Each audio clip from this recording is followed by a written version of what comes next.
Hi, and welcome to Window Cleaning Dude. In today's episode, we're going to talk about hard water damage.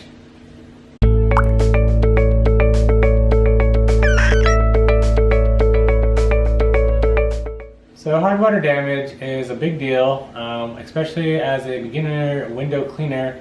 You don't have a lot of experience with hard water damage. You might not really know what you're working with.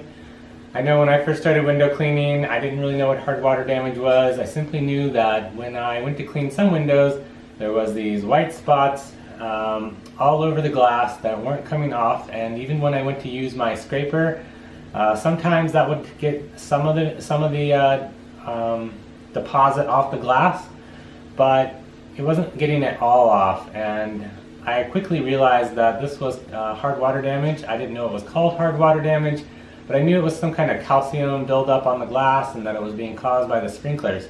And so, unfortunately, at that time, and when I was first starting out, I didn't really have any treatment options for my customers other than trying to just scrape it off with my scraper blade. I remember spending a great deal of time trying to scrape this stuff off the glass and having very minimal results in terms of making the window better. And then I would have to go to my customer and simply explain to them, you know, this is some kind of buildup on the glass. You're going to need to hire somebody who specializes in this specifically to come and have them remove it. And later I found out that, hey, there are these chemicals available for window cleaners and that I can do this myself, and that there really isn't somebody who's just going to come out and just do hard water damage. It's typically going to be a window cleaner who treats these windows and fixes them. So when you are talking about hard water damage and you're trying to sell this service to your customers, you really want to talk about it as not as window cleaning, but as window restoration. Window cleaning is, you know, getting the dirt off, getting the bird poop off, basic debris like that off the glass and making the windows clean.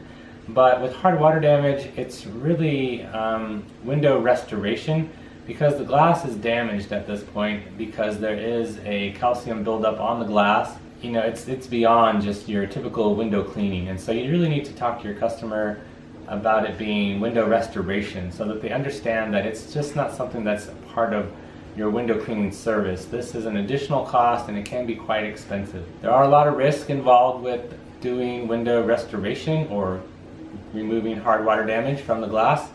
And so you need to be up to date on what those risks are, how to treat hard water damage, and then to be able to share this information with your customers so that they understand the risk involved and what all that means. So hard water damage, like I've mentioned in probably the video on commercial window cleaning, if you haven't watched that video, it comes from sprinklers hitting the glass. It can also come from dirt sitting on the glass for too long. If the windows haven't been cleaned in a while and the dirt's just constantly sitting on the glass, that dirt will leave mineral deposits on the glass as well. And then also runoff or runnage from the top of the building coming down the glass from the masonry.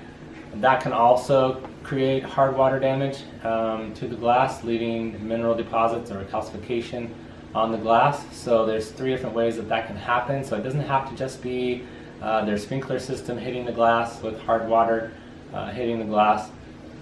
So you need to be familiar with that, and then that way you can explain to the customer how this could have possibly happened, especially if their sprinklers are not hitting the glass. And they're going to be like, well, my sprinklers don't hit the glass, so how am I getting this hard water damage to the glass? And then you need to be aware of your various treatment options to offer the customer, and you need to be proficient. You need to learn these treatment options, and unfortunately there's not a lot of ways to practice these treatment options except for on-the-job training. And so I would recommend starting off with Bruce's GSR, which is the least damaging. So Bruce's GSR is a paste type substance that you will place on the glass, and then you want to let it sit on the glass for a while, and then you're going to buff it off, and that should remove the hard water damage. Now, it's not the most effective method, but it's the least destructive method.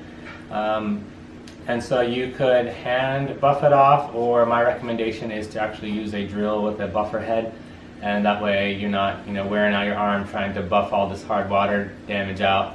and you can just buff it out with a buffer. There is still risk involved with this product. It's still possible, I think, in my opinion, to still scratch the glass. If you use it correctly and make sure you read all the instructions on the back and apply it right and follow the timing and everything like that, then you should have pretty good results. And I would suggest just practicing on some glass that you have available, whether it's on your own home. A better option would be to maybe buy some used windows off of Craigslist or someplace like that, you know, for like 10, 20 bucks, and then practice on those windows in your yard or whatever, and just get some practice on windows that aren't on somebody's actual home or business. Now, the other options are the chemical options, and these actually work better than Bruce's GSR, but there's more risks involved with these chemicals.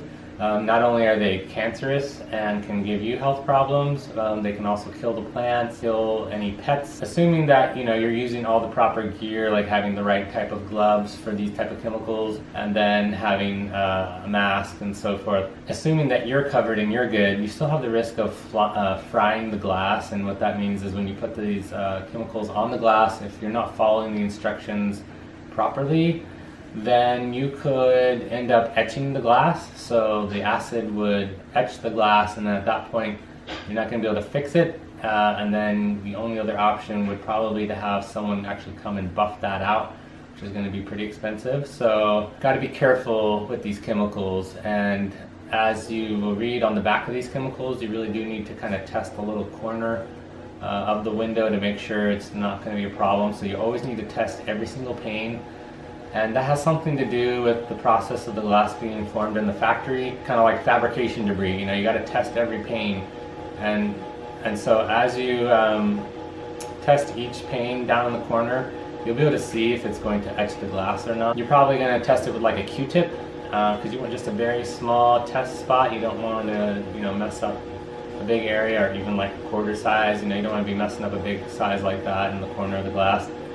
So you'll test the glass, see if it's going to work, and then even still, if it is okay to use on the glass after you've tested it, you still need to make sure you follow those instructions to the T, because if you kind of go over on your time or it dries on the glass, then you're going to still probably have the possibility of etching the glass. So there is a lot of risk involved with using these chemicals, just health-wise, and then also for the glass itself. Once again, I would suggest buying some used windows online and testing the glass and starting to get a feel for the timing, how long you should leave it on for, and so forth. So as far as recommendations go on these acid-based chemicals, I'm not going to give any recommendations here, just because of the liability involved with these chemicals. With the Bruce's GSR, I feel pretty comfortable talking about that, just because it's not an acid-based substance. And even with the Bruce's GSR, it's still your responsibility to read the directions and use it properly.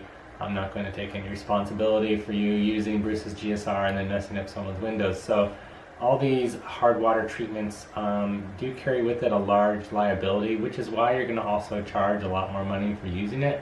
Now, like I said before, it is important that if you do decide to use the chemicals, the acid chemicals, that you really protect yourself. You need to buy the right gloves. I think Grainger is the place you want to go and look up where to buy the right gear. You want to have the right type of rubber gloves to protect yourself from these acids, because they can absorb through different rubbers. And so if it's not the correct rubber that you're using for your gloves, then these chemicals can in fact absorb right through the glove. So be sure that you go, I believe it's Grainger that you want to go to, and talk to them about the chemical that you're going to use. They'll look it up in their system, and then they'll be able to find you the right gear that's going to protect you. And you're going to want a respirator also when you're using these chemicals. You're not supposed to breathe any of these chemicals in, and so as it's going on the glass and it's heating up with the sun, the vapors coming off the glass, you don't want to be breathing that in down into your lungs. So you want to make sure you have the correct respirator also for these type of solvents.